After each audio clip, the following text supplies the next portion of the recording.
Cool. Cool. Well, let's get straight into it then. The new album, Katharsis, is out now. It's been out for a couple of weeks. This is one that I've been looking forward to, especially. I've been a Praying Mantis fan since I was a teenager. Yesterday, then.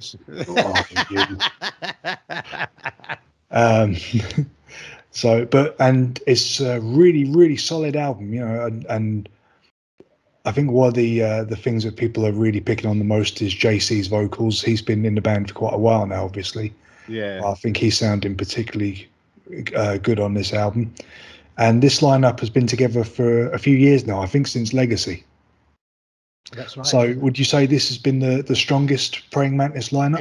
It's definitely the strongest lineup, yes. And because we've been together for the last 3 albums, it's just like sort of everything sort of gelled, and you can see the transition between each album is getting better and better.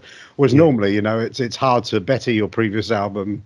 In the old days, you know, I mean, bands had to work. You know, they did an album and then they straight out on tour with it, and you know, they're writing their albums on the road. You know, and of course they'd sort of come out with substandard albums. You know, like maybe a couple of 3 tracks on the album that were good, but with this style, this way, we've actually sort of managed to, you know, sort of hone it and polish it. So it's a great album. Yeah, the reviews have been fantastic on it. You know, so it's brilliant. Yeah, and rightly so as well. I mean, you've done the 2 music videos as well, but I think the one that stands out to me more so is "Cry for the Nations." That's so energetic and so powerful. You know, it's a really, really solid, and it's like it's funny, you know, for as long as Praying Mantis has been around, it's almost like this is the song to show people if they go, oh, what's Praying Mantis like? Well, like this. Yeah. Because it's got that, like I say, it's got that force behind it, but it's also very melodic. It's very, for lack of a better word, it's very beautiful. I mean, it's a bit of an all-round song as well, because you get like the sort of light and shade in the song as well, with a sort of slow intro. It sort of lulls you into a false sense of security, and then we're away. That song as well. I mean, a great lyric. Funnily enough, it's a modern day an update of Children of the Earth, really, which was the track that stands out to a lot of fans, and they always sing along to it at the gigs. Children of the Earth was a song about all these ecological issues that was happening, you know, 50 years ago. Chris wrote that song in 1974, those lyrics. So and you know, it's taken us nigh on 50 years to start doing something about it, you know, and this is basically a modern day version. Cry for the Nations is actually about, you know, let's get our SHIT together and go for it, you know. Mate, you can swear as much as you want in this interview, as long as you don't say the C word, Chelsea. What, Charlie? Chelsea. Right. And obviously as well, the album is called Katharsis, and it's quite notable that you've used the original Greek spelling of the word. It is. Well, funny enough, it happens to be, we were searching for a title for the album, and like I sort of got thousands of them, you know. It's probably sort of come out as something like When I'm Dead, you know, they'll find all these things, all these like lists of like song titles and lyrics and stuff like that, and they'll go for fortunes. But where were we? Yeah, Katharsis. Yeah, Rainer Kalvitz, the artist who did this, he also did the Sanctuary album in a very similar fashion. It was that Statue of Liberty thing with the spikes coming out, and the skeleton, you know, the statue of we called a Libby, you know, the peeling face, the skull with the skull showing underneath one side, and this was transition of that, basically. I mean, that one Sanctuary looked good on a shirt, and we said, what's the name of this piece of art? He said Katharsis. So we said, oh, we like that, because I mean, it's sort of like it went with all the one-word titles of the albums we had previously with especially since Sanctuary. Actually, there's all been one-word titles. And so the Katharsis went really well, and it actually means a purgation of the soul, you know, like through your emotions, through one's emotions, and that shows in this album through the whole thing of coronavirus through to the decimation of the planet and everything. And so, yeah, and so that stuck with us, and we thought, well, yeah, we'll keep it with a K as well, because I mean that's a German spelling as well. They spell it the same way. So we kept it true to his artwork, and why not? It always leaves, you know. So, and a nice question for an interview. Yeah, had that about 3 times now. Oh, bloody hell. At least I looked up the etymology. I didn't just go, why'd you spell it wrong? Oh yeah, that's good man, good man. Yeah, yeah. The other one sounded like Katharsis with a C. It looked like Katharsis, or Katharsis. Yusuf Islam as he is now. I know. It's Friday night. I'm drinking a glass of water. What's going on? That's a sign of a classic band, that is. But like you say, you've been steadily releasing albums since Sanctuary, and they've all had one-word titles. The last one being Gravity, which I think was 2018, maybe 2019. I can't remember off the top of my head. Yeah, 2018 it came out, I think. Yeah. Yeah. 18, yeah. So obviously it's been quite a few years since then. What's changed musically between Gravity and Katharsis? Not a lot, really, because I mean, some of those songs were from that spill over from that Gravity album, actually. So it was just a question of being locked down through the whole coronavirus thing and working on it remotely and having the time to work on it as well, because we'd sort of get into meetings like we are now, sort of like a Zoom meeting, and sort of talk about certain elements of the band, and we all did it at home. John Pierre Kirchhoffs, who engineered and mixed the album, we did the mixes at his studio last time in Belgium, but this time we obviously, with the coronavirus, we couldn't go over there and oversee it. So, and also we recorded the live drums there as well at his studio, Art Sound Studios in Belgium, but we couldn't do that this time. We couldn't move around so much. So Hans has got a great studio at home as well. So JP brought a few more, John Pierre, he brought a few more mics with him and recorded Hans at his house, and then and took the files away with him and mixed them there along with all the files that we sent him. John did his vocals at his girlfriend's father's place. He's got the little studio there, and we got the best out of him. We just got him to do about sort of 6 takes of each song, and with different inflections and things, and sort of chopped it up and chose the best bits, and some of them were very much the second performance would be the one that we went for, and then with a few little repairs we had the other take, so we could just slice little bits in here and there, basically to polish it. Yeah, absolutely. It's like laying the foundations and then building a house, Yeah, that's right. For a strange example, but well, rock solid. Well, it works well enough. Had you recorded albums like this before, where you've had to do musicians recording separately in different studios, or was this more of a pandemic sort of thing? Not to such a great extent. The pandemic sort of threw us right into it, basically. Yeah. But I mean, we were doing it before, as a matter of fact, because we got 2 guys who are living in the Netherlands, and the rest of us are, sort of quite not, miles apart, but sort of 20 miles apart in the south of the UK.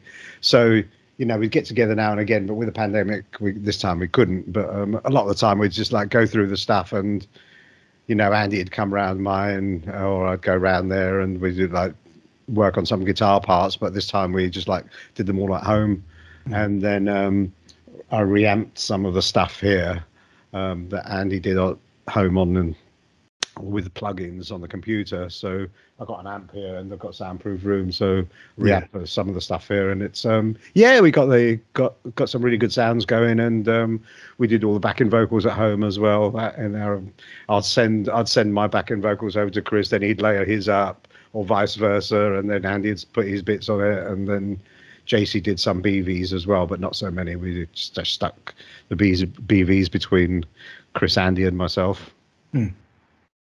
Nice. And like you say, you found the artwork initially, or you were shown the artwork initially.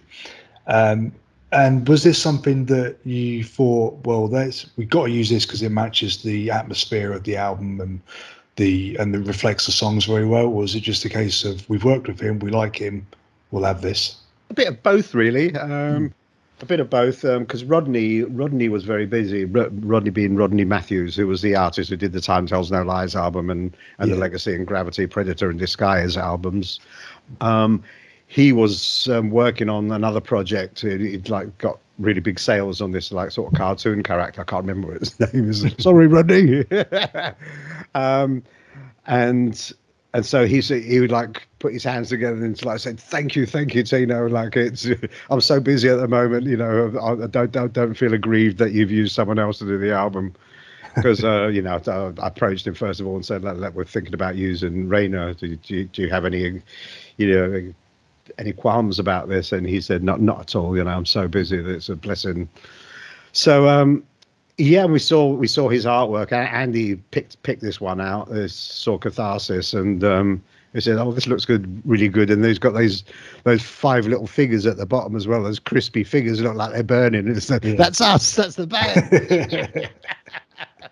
Still hot after we all all these like years. the album, and because we like that Sanctuary album cover, we thought this would lend itself to a nice cover on a T-shirt and everything. So I also asked Frontiers, our record company, if they could do it on, because we brought it out on vinyl as well, whether we could have a picture disc out of it, because the whole disc would be fantastic in that, with that figure on the front of it. But no, they didn't go the extra mile on that one. No. I quite like, though, that it's so reminiscent of Sanctuary, because, of course, Sanctuary, I think it was your first album through Frontiers. They did release other albums, yeah, but it was our first proper album, as you say, through Frontiers. Yeah, they licensed the other stuff from Japan. So our transition to Frontiers was like, we came out the Japanese deal with Pony Canyon, and we transitioned into Frontiers. So yeah, we didn't have to search for a record deal anywhere. It was like automatically there. Oh, perfect.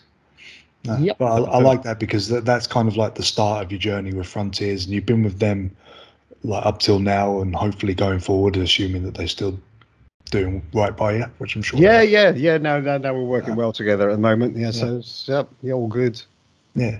So it's like a nice sort of, I hesitate to say throwback, but callback maybe to this era of the band, you know, where you've started being a bit more prolific with studio albums and things like this, you know. Yeah. So it's almost like a little Easter egg for fans in that regard.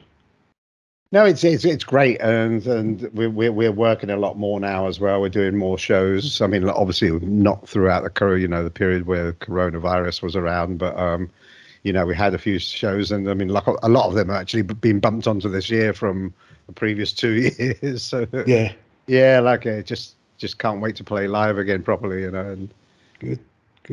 No, I'm looking forward to seeing you when I can. So yep. Obviously. For a lot of people, when they find Praying Mantis, especially like younger people, they come to Praying Mantis through the new wave of British heavy metal movement, for lack of a better term. Even though Praying Mantis was around before that, it was 1974, I think the band was. Yeah, well, I formed the band back in 1973 at college. You know, I was for the London College of Furniture studying furniture design. But unbeknown to me, I mean, like, and my other mate who I formed the band with, Pete Moore, he was a guitarist as well. We just got into listen to, we were like both Status Quo fans, and we found on the 3rd floor of the college they had a musical instrument department, and we were down there with all these guys, building guitars and fixing amplifiers and stuff like that. Well, wow, we didn't know about this course. We would have I would have studied for this course. I don't know, you know.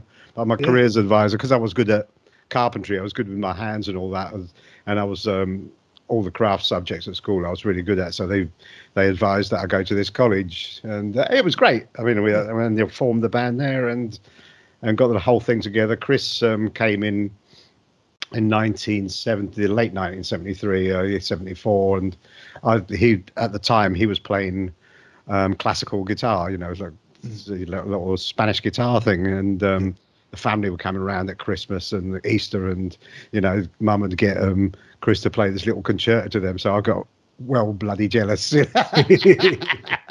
So I ended up building my own guitar at school, and then locking myself away in my bedroom for hours and hours and then until my fingers bled. You know, just learning all this stuff, and then you know, till I became really accomplished. And within 3 years playing the guitar, I mean, people thought I'd been playing for about sort of 15 years. You know. So yeah, I was very disciplined. Then came booze and women, and I went out the window. And that was the end of that. But yeah, it was Chris. I said to Chris, do you fancy playing bass in the band? Because we didn't have any bass player at the college, and he said, what's bass? It's that thing that goes boom, boom, boom in the background. Same thing happened to me. That's how I started learning bass. Oh, was it? Literally the same. What's bass? Great. So it's just, and then one of the first songs, just taught him. It's just like showing those 3 chords of Caroline on Status Quo. It's just like straight eights, and just do that. And of course, he picked it up really quickly. I mean, be it playing a guitar anyway. And then he came up with this little riff that went doom, doom, doom, doom, doom, do, do, do, do, do, doom, do, doom. Maybe it's something that he did on the Spanish guitar, but he started playing it on the bass. I was, that's good. That's that. And that was our very first song that we penned, was Night Child. We wrote a song called Night Child. It never seen the light of day, actually. Maybe we should do that. Yeah, why not? A bonus track, like when Anvil did Thumb Hang. Yeah. Yeah. So, but, like I say, the Praying Mantis predates the new British heavy metal, and you always sort of stood out from those other bands anyway. Obviously, you had gigs with the likes of Iron Maiden, and I'm sure you played with Angel Witch and some of the other London bands at some point as well. yes. But it's always been more sort of melodic with Praying Mantis, and almost, not to dismiss those other bands, but almost like songs as opposed to... Yeah, no, it was, and our main influence, one of the biggest influences for the band in those days was Wishbone Ash. Oh yeah, they had like the twin guitar stuff plus all the vocal harmony stuff, and they're very big. That they're forefront of our influences when it came to writing songs. Lizzie, of course, with the twin guitar, all that stuff. We just like grew up through Status Quo, then we transitioned into Lizzie, and then Wishbone Ash, and it's just that's been great, and to have that as well. And we did write melodies as well. And I think because for Chris and myself, my brother, we come from European background, Mediterranean background, father being Greek and mum being Spanish. We learned all those, those melodies when we were growing up, heard all those records that they were playing, and it sort of gave it a different flavor, a different sort of melodic approach.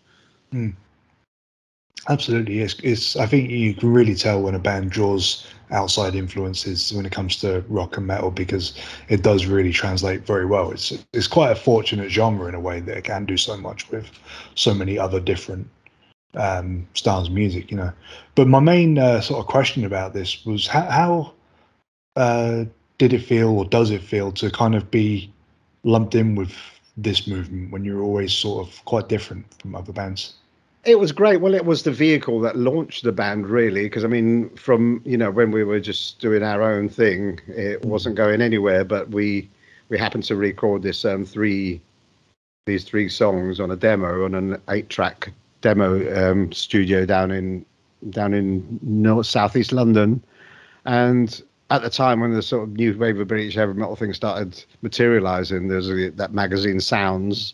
Remember it? They had like all these heavy metal charts from all over the country in it, and the London-based one happened to be up at a place that was not only a few stops on the underground to get to. So we used to go up there, and I took the tape one day, and he played it and he'd had all these tapes presented to him from all these different new wave of British heavy metal bands, like Iron Maiden, Samson, for instance, and he'd play the tracks to the audience, and he'd want them to do the old Gladiator bit, sort of like a thumbs up, a thumbs down, and we got all 3 tracks got the thumbs up, and before we knew it, all these tracks were in this Sounds heavy metal chart, and all 3 of them were in the chart at one point, and one of them was at number 1. I could Captured City, so nice. Great, yeah.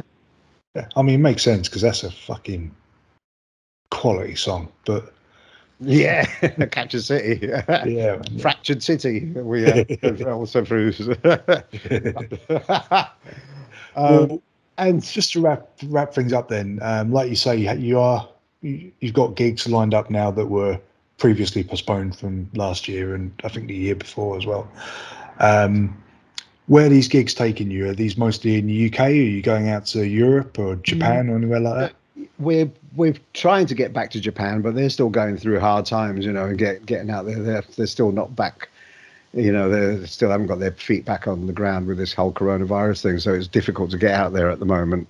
But the Sweden Rock we're doing, that was cancelled like twice before that, and with Bang Your Head Festival, we've got a gig in Czech Republic. We've got some dates in Germany. We've got Blast from the Past Festival, which takes us back to the new wave British heavy metal thing again. Okay. We did Kit just before Christmas, Keep It True, Rising as well in Germany. That was good. Got about 3,000 people there, which is great. Oh, nice. Yeah, so, and then they went into a massive lockdown again because Austria had gone into a massive lockdown, and being in Bavaria, it was that they were the next people to go down with it. But you know, we got away with that gig, and then we've got some Spanish dates. We've got a little Iberian tour with Spain and Portugal in May, I believe, and then some more German. I said German dates, didn't I? Yeah, I mentioned those. Yeah. Yeah, there's a few of them. There's a few towards the end of the year, and we're looking at doing a few dates in the UK at the end of the year as well. Another mini tour. So watch this space. I certainly will. I look forward to that.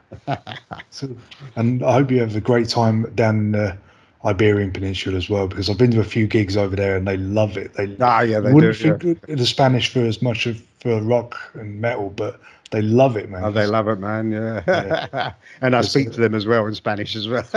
Perfect. I try, very broken pigeon Spanish. Well, this is it, yeah. Because I used to live over there and I spoke a little bit, but the last time I went back and I was speaking Spanish, and my mate's daughter went, "You speak Spanish like you got mental problems." So, okay. But I speak Catalan as well, actually, because my mum's. I learned Catalan, which is like from the northeast side of Spain, Barcelona. So I have to speak that quite fluently, actually. So cool. They're really surprised when I start speaking Catalan, but they don't like them. The Spaniards don't like the true Spaniards don't like the Catalans, and vice versa. Right. Well, Tino, thank you very much for taking the time to speak to me today, mate. I really do appreciate it. Ollie, and once again, congratulations on this album, because it is an absolute stormer. It's really, really good. Thank you so much. Hopefully I'll be able to see you at some point this year. Yeah, and we're going to have a beer together. Or 10. Have a great weekend, mate. You too, mate. All the best. Great speaking to you. Yeah, all the best. Bye now. Cheers. Hey.